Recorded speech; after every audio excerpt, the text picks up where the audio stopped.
Hi, sir. To define the magnet vector in radial mode, you have to choose the magnet and then click to assign parameter.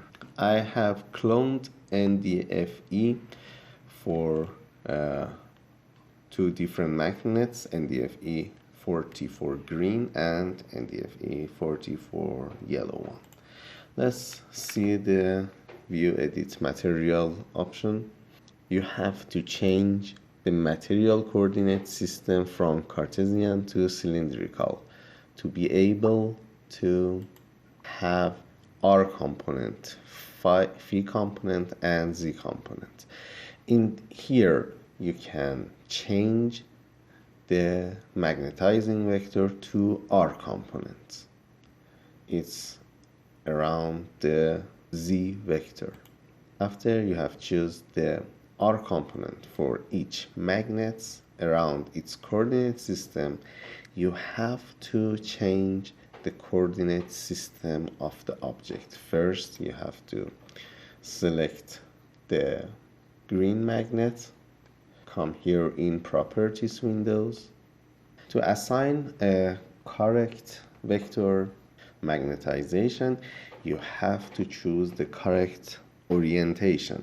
So we have to select the, for example, green magnet and then come here to properties windows of the object. Here we have a orientation option. You have to choose the orientation from global to green.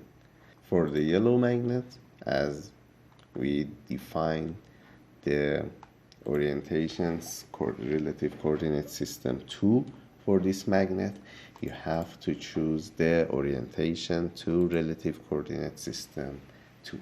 Here, after this correction, when you move the magnet and coordinate system, all of the geometry will move and you can calculate the forces between the magnets. To assign force and torque to these objects, you have to choose the magnet and then come here in assign parameter, choose the force.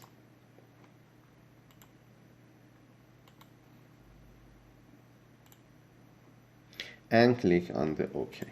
So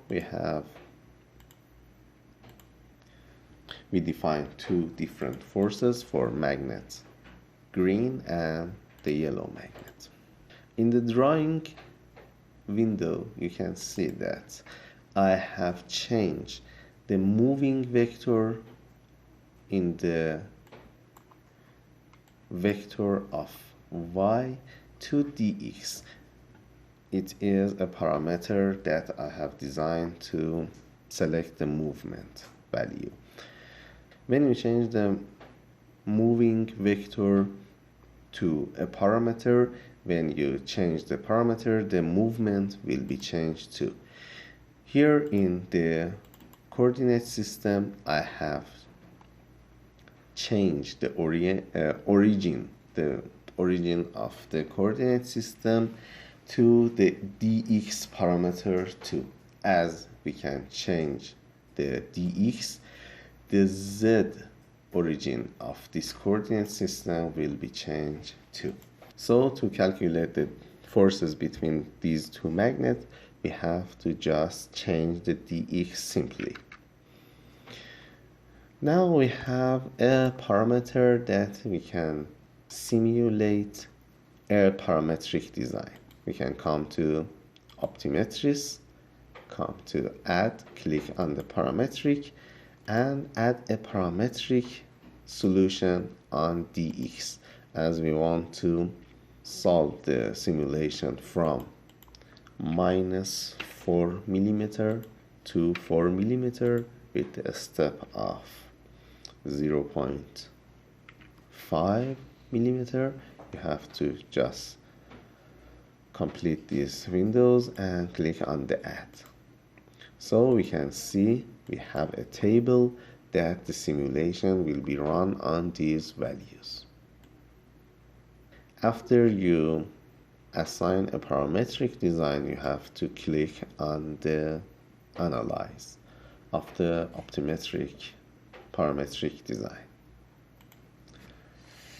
After simulation completed, you can see the results of the forces. Just you have to right click on the results, create a magnetostatic report, rectangular plot. We have different forces for force 1 and force 2. Force 1 is assigned to the green magnet and force 2 is assigned to the yellow one. When we want to plot the x and y and z, you have to just click on the new report. It will plot the forces of x, forces of y, and forces of z.